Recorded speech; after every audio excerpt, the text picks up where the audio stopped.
Today, I'm walking you through my full real estate photography process, from pulling up to the property, to prepping the home, to capturing what I call my signature shot, and even creating a full 3D home tour. And the reason this house looks this clean right now is because I've already prepped it. Before I even take a single photo, I prep the entire house, both floors. So when it's time for me to start and shoot, I don't have to stop and fix anything or fix lighting, move clutter, or adjust small distractions. My prepping process pretty much includes going into every single visible space that my camera will see and making sure that the lights and everything is decluttered in that entire space. I want my 360 shots to look as if the person that is touring the home was there physically. With that in mind, my prepping process is literally making sure that every single aspect of the home is fully ready before I even start taking the first photo. So as you see, this entire floor is completely prepped and ready for me to get started. I've already done a few of my photography shots in this space. So what I'm going to do now is go down to the backyard and get my exterior shot. And that is my last shot that I typically get before I head upstairs and start that entire process. Technically, the way this house is laid out, I can turn off certain lights once I'm completely done, and then I'll be completely prepped and ready to go once I'm done with the entire house. So as you see, I like to make sure that my 360 camera can get a clean shot of the back of the home and the yard space. Some homes have a fence, some homes don't. So being able to allow the person to see the entirety of the space can really make or break the shot. And this is also the time where I typically get my real estate shot with my camera.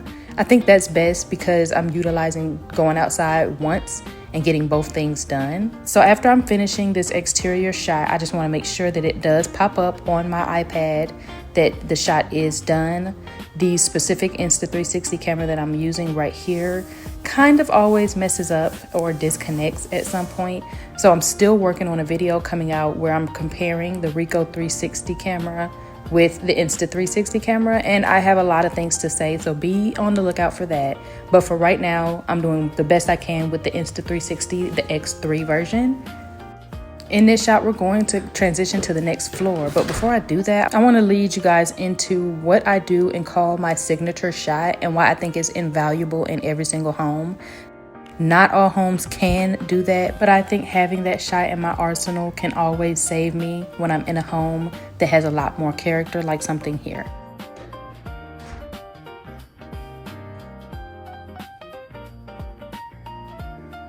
As a real estate photographer, one of my favorite things that I like to do inside of a home is capture what I like to call my signature shot. And I've been doing an entire series, and I'll bring that here to YouTube, where I just talk about why I like a specific shot for a home. The goal of the signature shot series and the entire signature shot for me personally in my portfolio when it comes to real estate photography is to make the viewer want to view the home. And so if you're getting at an angle like this, where you can see the kitchen off in the corner, you can see the living room space, you can see that there's a fireplace, you can see the entryway in this space, and you can see the beautiful staircase that looks over the living room space. This shot exemplifies what it means to showcase the home in its full glory. Certain clients don't mind a few extra photos when you deliver them. Some clients just want the exact amount that they've asked for, and so I like to make sure that I stick to that very heavily. And this particular client was one that didn't need those extra shots, so we don't have a true signature shot for this particular home, but I did take another angle so that you can see the living room space, and that is good enough for you to see that the windows are here.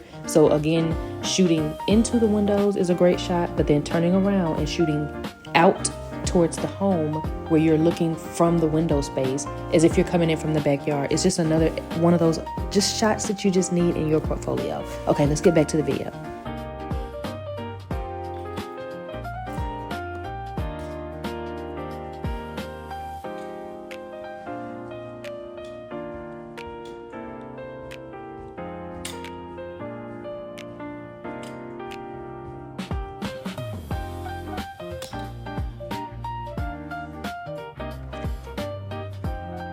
Now that we've made it upstairs, I like to start with one of the shots where I'll label it hallway, and this will be one of those hallway shots where the 360 viewer will be able to see that there's more rooms down here, they'll be able to turn the camera in a 360 angle to see that they just came up the stairs, where they're placed in the exact home. And this is another reason why when you're doing a 360 tour downstairs, you think about those type of shots, because the viewer is going to be able to turn themselves completely around. So what I'm doing here is setting my camera up and going into every single room and making sure that it's fully prepped for 360 tours. Now, when I'm doing photography, I do not like to keep the closets open. I feel like that just makes more clutter into the space. So my routine when it comes to capturing 360 tours in bedrooms is doing the photography first and then coming back and making sure that the closets are open. So for the rest of this video, I'm gonna just pop back in at certain points, but I just want you to see what it looks like for me to finish a home. I've already done the first layer, as you guys saw. Now I'm upstairs getting that section prepped and doing the 360 home tour, and I want you guys to see what it looks like in the real life process. Now, I also go into spaces where once you see me place the camera, I'll go and hide in a different space, and that way you got to think I'm doing a 360 tour, so the camera is going to be able to see 360 degrees. And the rule of thumb is if you can see the camera can see you.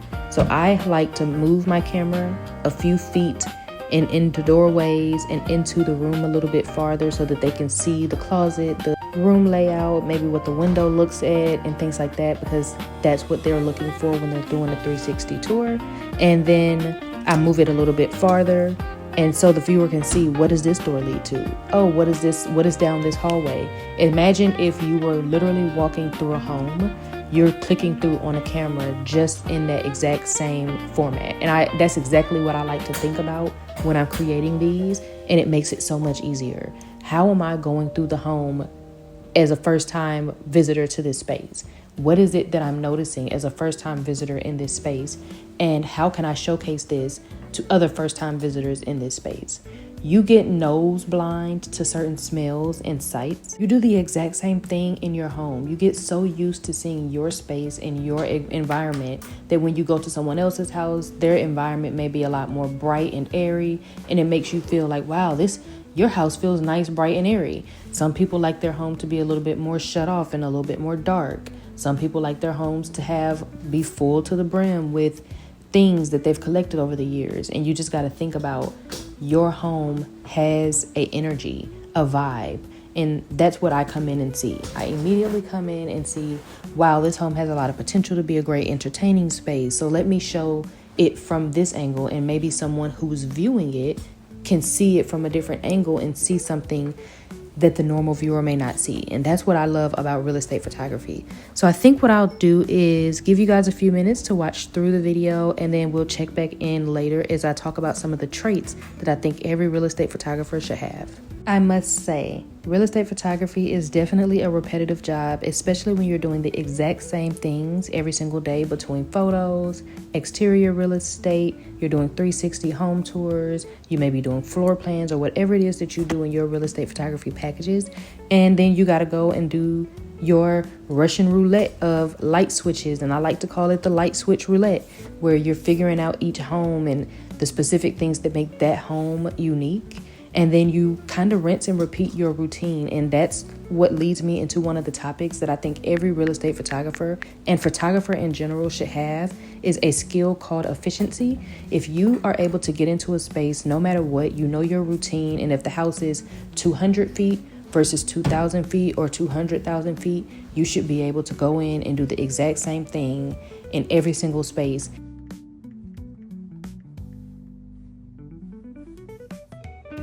I want to walk you through what an actual 3D home tour looks like on the floor plan. So when you're moving through the space, you can see those arrows are where I have the camera placed, and those are the specific rooms and designated areas. So you see I'm clicking into the space, and it looks as if you're walking through that space on your own.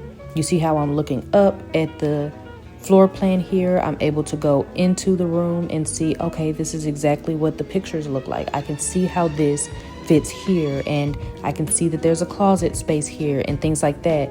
That's the purpose of doing a 360 home tour and making sure that every single shot pretty much leading the viewer through the home as if they were there themselves.